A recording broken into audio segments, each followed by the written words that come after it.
കല്ലടിക്കോട് 3 ഏക്കറിൽ 3 കുട്ടികൾ മുങ്ങി മരിച്ചു. തുടിക്കോട് ഭാഗത്തുള്ള കുളത്തിലാണ് അപകടം. തുടിക്കോട് തമ്പിയുടെ മകൾ 10 വയസ്സുകാരി രാധിക, തുടിക്കോട് ഉന്നതിയിൽ പ്രകാശിന്റെ മക്കളായ 5ഉം 4ഉം വയസ്സുള്ള പ്രദീപ്, പ്രതീഷ് എന്നിവരാണ് മരണപ്പെട്ടത്. വൈകിട്ട് 5 മണിക്കായിരുന്നു സംഭവം. കളിക്കാനായാണ് കുട്ടികൾ ഇവിടേക്ക് പോയതെന്നാണ് മനസ്സിലാക്കുന്നത്. കാണാതായ കുട്ടികൾക്കായുള്ള തിരച്ചിലിനിടയിലാണ് ചിറയിൽ നിന്നും ഇവരെ കണ്ടെത്തിയത്. ഉടൻ രാധികയെ തച്ചമ്പാറ ഇസാഫ് ആശുപത്രിയിലും മറ്റു 2 പേരെ പാലക്കാട് ജില്ലാ ആശുപത്രിയിലും എത്തിച്ചെങ്കിലും മരണപ്പെട്ടു.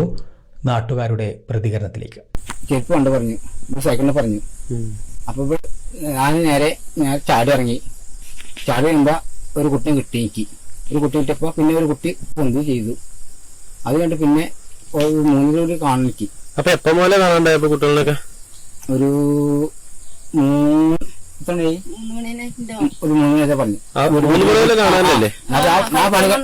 ഞാൻ പണികണ്ട് വരുന്ന വരവാണ്. പണികണ്ട് വരുന്ന വരവാ. അപ്പോഴാണ് നോക്കിയത്. അപ്പൊ പണികണ്ട് വീട്ടിലെത്തി. വീട്ടിൽ വന്ന് ചായ കുടി കഴിഞ്ഞിട്ട് പിന്നെ ഇവര് പറഞ്ഞു 3 കുട്ടിയെ കാണില്ല പറഞ്ഞു. അവ പറഞ്ഞു എന്നാ എവിടെ ചോദിച്ച പറയുമ്പോ ഇവിടുത്തെ പറഞ്ഞു ഇവിടെ മറ്റേ അനുശേഷം അത് പോയി നോക്കി പറഞ്ഞു. അവിടെ വീട്ടിൽ പോയി പറഞ്ഞു. ഇവര് പോയി നോക്കി, അവിടെ കാണില്ല പറഞ്ഞു. അവിടെ എത്തില്ലേ പറഞ്ഞു. അത് കഴിഞ്ഞിട്ട് ഇവര് വന്നുമ്പോ ആ തിരിച്ചു വരുമ്പോഴാണ് ആര് മറ്റേ ഭാര്യ അതിന്റെ അളിന്റെ കുട്ടിയെ ചെരുപ്പ് കാണാൻ പറഞ്ഞു. സൈക്കിൾ കണ്ട പറഞ്ഞു. എന്നിട്ട് എന്റെ അടുത്ത് എന്നെ വിളിച്ചു.